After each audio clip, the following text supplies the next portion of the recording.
বন্ধুরা, আশা করি সবাই ভালো আছেন। আজকে আমি আপনাদের নিয়ে যাব এমন এক জায়গায় যেখানে বিজ্ঞান আর আনন্দ মিলেমিশে একাকার হয়ে গেছে। হ্যাঁ, আমি কথা বলছি কলকাতার বিখ্যাত সায়েন্স সিটি নিয়ে। এটি শুধুমাত্র এশিয়ার অন্যতম বড় সায়েন্স মিউজিয়ামই নয়, এটি প্রতিটি বয়সের মানুষের কাছে এক দারুণ অ্যাডভেঞ্চারের জায়গা।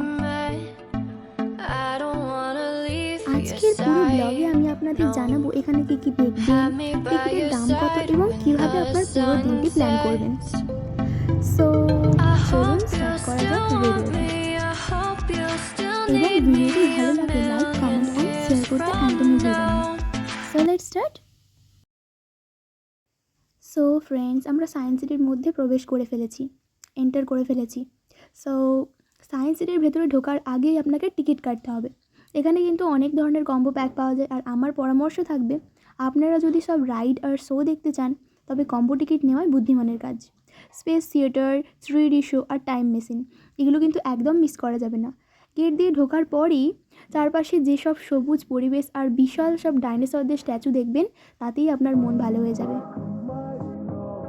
বন্ধুরা, নীল রঙের এই যে চমৎকার গোলকটি দেখছেন, এটি মূলত আমাদের পৃথিবীর একটি ডিজিটাল প্রতিকৃতি। মহাকাশ থেকে আমাদের এই নীল গ্রহকে দেখতে ঠিক এরকম লাগে। এটি তারই একটি জীবন্ত উদাহরণ। সায়েন্স সিটির এই সেকশনটিতে বিজ্ঞানের এসব অদ্ভুত আর মজার বিষয় দেখতে পাবেন, যা সত্যি অবাক করে দেয়। এখানে যে ছোট গম্বুজটি দেখছেন, এটি হলো মিনি স্পেস থিয়েটার। এখানে দেখো বন্ধুরা, সায়েন্সকে কাজে লাগিয়ে কত কত জিনিস তৈরি করেছে, কত কত অদ্ভুত আশ্চর্যের সমস্ত জিনিস দেখতে কতই না সুন্দর লাগছে। সামনে থেকে দেখলে তার থেকেও বেশি সুন্দর লাগছিল। তো দেখতে থাকো বন্ধুরা, এই যে সব জিনিসপাতি বানানো হয়েছে সব সায়েন্সের উপর বেস করে তৈরি করা আছে। কত সমস্ত মানুষ ফটো ক্লিক করতে বিজি।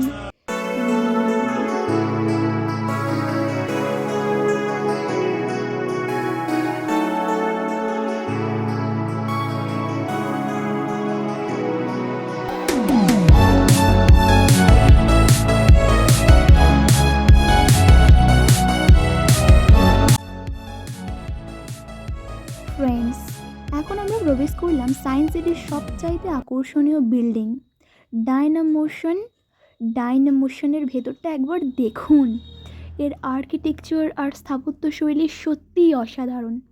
গোল হয়ে ওপরের দিকে উঠে যাওয়া এই সিঁড়িগুলো দিয়ে আপনি যত ওপরের দিকে উঠবেন, বিজ্ঞানের এক নতুন জগতে আপনার সামনে খুলে যাবে।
অ্যাকোয়ারিয়ামের ভেতরেই চমৎকার একটি জায়গা হলো এই অ্যাকোয়ারিয়াম সেকশন। এখানে সারি সারি সাজানো কাঁচের ভেতর আপনি দেখতে পাবেন দেশি বিদেশি অসংখ্য রঙিন মাছের মেলা। গোল্ড ফিশ থেকে শুরু করে বেশ বড় বড় সব মাছ এখানে খুব কাছ থেকে দেখার সুযোগ আছে। বাচ্চাদের জন্য এই জায়গাটা তো দারুণ বটেই, আর বড়দের মন ভালো করে দেওয়ার জন্য শান্ত এক পরিবেশ আছে এখানে। নীল জলের ভেতর এই রঙিন মাছগুলোর খেলা দেখতে দেখতে আপনার ক্লান্তি যেন নিমেষেই উধাও হয়ে যাবে। সায়েন্স সিটিতে বিজ্ঞানের জটিল সব জিনিসের মাঝে এই অ্যাকোয়ারিয়ামটি এক টুকরো প্রশান্তি আর প্রকৃতির ছোঁয়া নিয়ে আসে। আপনারা যখন এখানে আসবেন এই মাছগুলোর সৌন্দর্য উপভোগ করতে একটু বেশি সময় কিন্তু হাতে রাখতেই পারেন।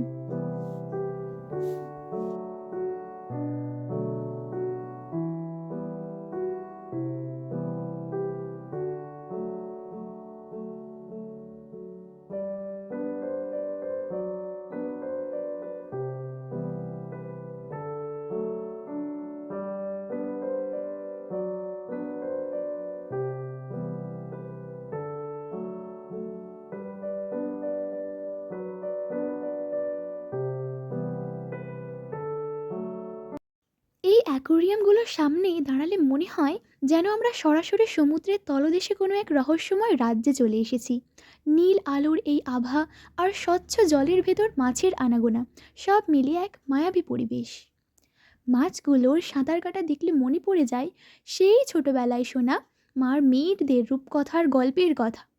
যদিও এখানে আমরা সত্যিকারের জলকন্যা খুঁজে পাবো না, কিন্তু এখানকার অদ্ভুত সব সামুদ্রিক জীব আর রঙিন মাছের মেলা দেখে মনে হয় রূপকথার সেই রাজ্যটা বুঝি খুব একটা দূরে নেই। দেখুন, কিছু কিছু মাছ কত সুন্দর আর শান্তভাবে ঘুরে বেড়াচ্ছে, আবার কিছু মাছ যেন লুকোচুরি খেলছে। এই জলের জগতের রূপ আপনাকে এমনভাবে মুগ্ধ করবে যে আপনার মনে হবে যেন আপনি কোনো এক ফ্যান্টাসি মুভির দৃশ্যে ঢুকে পড়েছেন। বাচ্চাদের তো বটেই, যারা একটু কল্পনাপ্রবণ তাদের কাছে এই সেকশনটি সায়েন্স সিটির অন্যতম শ্রেষ্ঠ একটি প্রাপ্তি।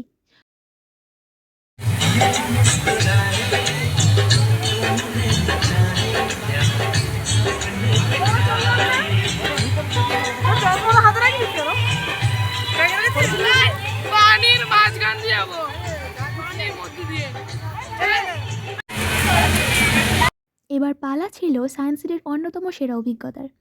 আমরা চড়ে বসলাম কেবল রাইডে, মানে কেবল কার রাইডে। রাইডটা যখন আস্তে আস্তে ওপরের দিকে উঠতে শুরু করলো, আমার পেটের ভেতর কেমন একটা শিরশিরানি শুরু হয়ে গেল, কিন্তু ওপরের ভিউটা দেখার পর ভয়টা নিমেষেই উধাও হয়ে গেল। ওপর থেকে নিচের দিকে তাকিয়ে দেখুন একবার, পুরো মাঠটা যেন এক নকশা আর কার্পেটের মতো লাগছে। নিচে যে এত মানুষের ভিড় ছিল, এখান থেকে তাদের পিঁপড়ের মতো ছোট ছোট লাগছে। কেউ হাত নাড়ছে, কেউ মাঠে বসে গল্প করছে, আবার কেউ দৌড়াদৌড়ি করছে। সবার এই আনন্দ আর উল্লাসের ওপর থেকে দেখতে সত্যি অদ্ভুত সুন্দর লাগে। নিচে থাকতে যে ভিড়টা অনেক বেশি মনে হচ্ছিল, ওপর থেকে সেই একই দৃশ্য কত শান্ত আর গোছানো লাগছে। ঝিরঝিরে বাতাস আর নিচে মানুষের এই খুশির আমেজ সব মিলিয়ে রাইডের এই কয়েক মিনিট আমার পুরো দিনের ক্লান্তিকে ভুলিয়ে দিল। সত্যি বলতে সায়েন্স সিটিতে এলে ওপর থেকে এই ভিউটা না দেখলে আপনার ভ্রমণটাই অসম্পূর্ণ থেকে যাবে। সারাদিন তো অনেক ঘোরাঘুরি হলো, এবার আপনাদের একটু খরচের ধারণা দিই।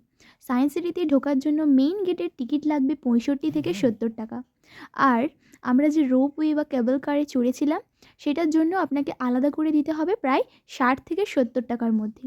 বাকি রাইডগুলো যেমন টাইম মেশিন বা স্পেস থিয়েটারের জন্য আলাদা আলাদা টিকিট কাউন্টার রয়েছে, যেগুলোর দাম 40 থেকে 100 টাকার মধ্যে। তবে আমার পরামর্শ থাকবে, আপনারা যদি অনেকগুলো রাইড একসাথে উপভোগ করতে চান তবে ঢোকার সময় কম্বো প্যাক নিয়ে নেবেন, তাতে বেশ কিছুটা টাকা সাশ্রয় হয়। সব মিলিয়ে জনপ্রতি 300 থেকে 400 টাকা পকেটে থাকলে আপনি সায়েন্স সিটি খুব ভালোভাবে ঘুরতে পারবেন। তো বন্ধুরা, আজকের এই ছোটোখাটো ব্লগটা আপনাদের কেমন লাগলো কমেন্টে জানাতে ভুলবেন না। ভিডিওটি ভালো লাগলে লাইক দেবেন এবং আমাদের সাথে থাকবেন। দেখা হচ্ছে পরের কোনো একটি ভিডিওতে। ততক্ষণ সবাই ভালো থাকুন, সুস্থ থাকুন। Bye, tata.